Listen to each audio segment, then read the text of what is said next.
Esses são os destaques desta edição do JR. Novo decreto. Prefeitura de Goiânia determina novos horários de funcionamento do comércio e fecha atividades aos finais de semana. Confira todos os detalhes aqui no Jornal Realidade. Economia. Goiás registra abertura de 3.095 empresas em março. Companhia Metropolitana de Transportes Coletivos, CMTC, tem novo presidente. Como vai ser o trabalho do novo gestor à frente da pasta? Vamos estar recebendo o novo gestor da CMTC hoje aqui no JR.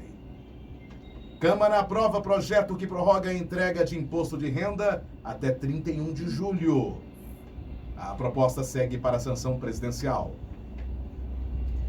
Esses são os destaques que você confere nesta quarta-feira no Jornal Realidade, que está começando agora.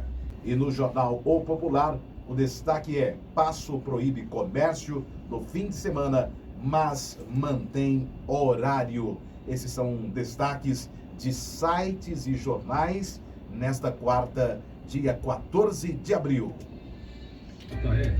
O Jornal Realidade, na Linha FM. A Prefeitura de Goiânia publicou novo decreto na noite de ontem com as regras para o comércio não essencial permanecer aberto de 14 a 27 de abril. O texto estabeleceu horários de funcionamento para alguns setores da economia com o objetivo de controlar a disseminação do coronavírus. A elaboração do documento foi discutida com representantes do setor econômico e com o governador de Goiás, Ronaldo Caiado, do Democratas. O texto determina o funcionamento do comércio de segunda a sexta-feira, devendo fechar aos finais de semana.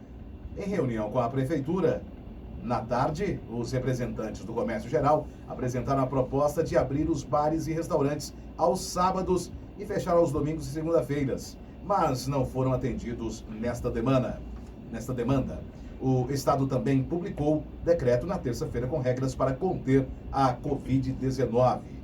O documento estabeleceu que atividades comerciais funcionarão em turnos diários de até 6 horas, cujos horários de funcionamento serão definidos pelos municípios, e limitou a capacidade de atendimento de salões e barbearias em 30% da capacidade.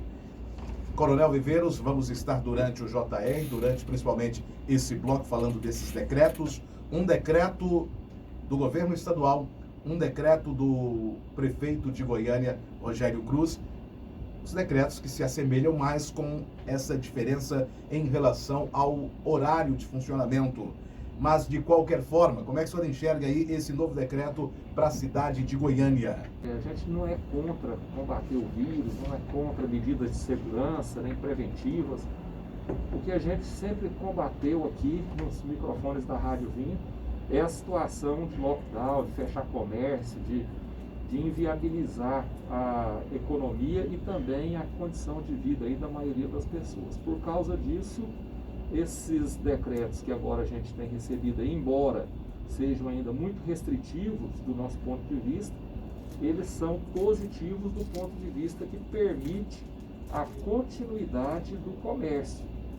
E essa continuidade é que vai viabilizar aí o ganha-pão das pessoas, e as pessoas estão realmente precisando disso. A gente tem visto aí muito o aumento de pessoas mendigando na rua, pessoas passando dificuldade, as igrejas precisando se reunir para ajudar pessoas carentes, famílias carentes, e a possibilidade de que essas pessoas retornem ou continuem ou mantenham, as suas atividades profissionais, eu acredito que vai amenizar essa situação. Mas ainda não é o que a gente esperava, não. A gente pretende e deseja que tudo volte realmente ao mais próximo do normal possível. As igrejas também podem abrir aos sábados e domingos, mas devem obedecer os protocolos de celebrações com intervalos de 3 horas e receber a quantidade máxima de 30% de fiéis. Dr. Gesseir Coelho, agora entra aquela questão até jurídica. São 2 decretos, evidentemente, muitas pessoas ficam confusas, e nós percebemos que diante de 2 decretos, às vezes vai ter aquele comerciante que fala: não, eu vou seguir o decreto estadual. o decreto de Goiânia, como tem um decreto estadual, eu vou obedecer o decreto estadual. Qual que é a leitura que o senhor faz de casos como esses? Primeiramente, nós devemos observar que o Supremo Tribunal Federal, que é o nosso órgão máximo do Poder Judiciário no Brasil, ele definiu que, no caso, a autonomia, tanto dos municípios, quando se elaboram esses decretos, então, no caso específico, se nós temos um decreto estadual e um municipal, evidentemente que pela decisão do Supremo, o decreto municipal ele sobrepuja ao estadual. O estadual ele serve como parâmetro. Entretanto, na aplicação prática, nós temos que entender e verificar que o decreto municipal é que prevalece. Até porque, por exemplo, nós podemos informar uma situação, uma cidade muito pequena, que nós temos assim 2.000, 3.000 pessoas, não pode ser comparado ao município de Goiânia com 1,5 milhão de habitantes. Então, evidentemente que muitas vezes há uma diferenciação de comportamento naquela população de 2.000 pessoas e de 1,5 milhão. Então, é por isso que o Supremo então teve esse entendimento, prevalecendo, portanto, o decreto municipal. Eu acho que faz um certo sentido, exatamente pelo exemplo que eu dei, quer dizer, a situação específica de um município que tem uma quantidade menor de habitantes, em detrimento de uma cidade, capital, metrópole, que nós temos mais de 1 milhão de habitantes. Coronel Viveiros, quer falar algo? Eu quero fazer um comentário aqui, Elias, que engraçado como que as coisas são conduzidas, né? Eu me lembro quando eu era bem mais jovem, que houve uma grande discussão aqui em Goiânia para essa questão de escalonamento dos horários de funcionamento de comércio, de órgãos públicos, isso no intuito de reduzir a demanda por ônibus, transporte público coletivo, que naquela época já andava lotado, isso há 30, 40 anos atrás.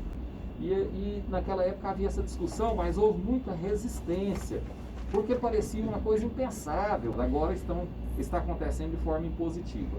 Outra situação também que mudou, que vinham discutindo, é quanto a hora trabalhada semanalmente, que era de 44 horas e havia uma briga para que reduzisse para 36 horas e outras discussões.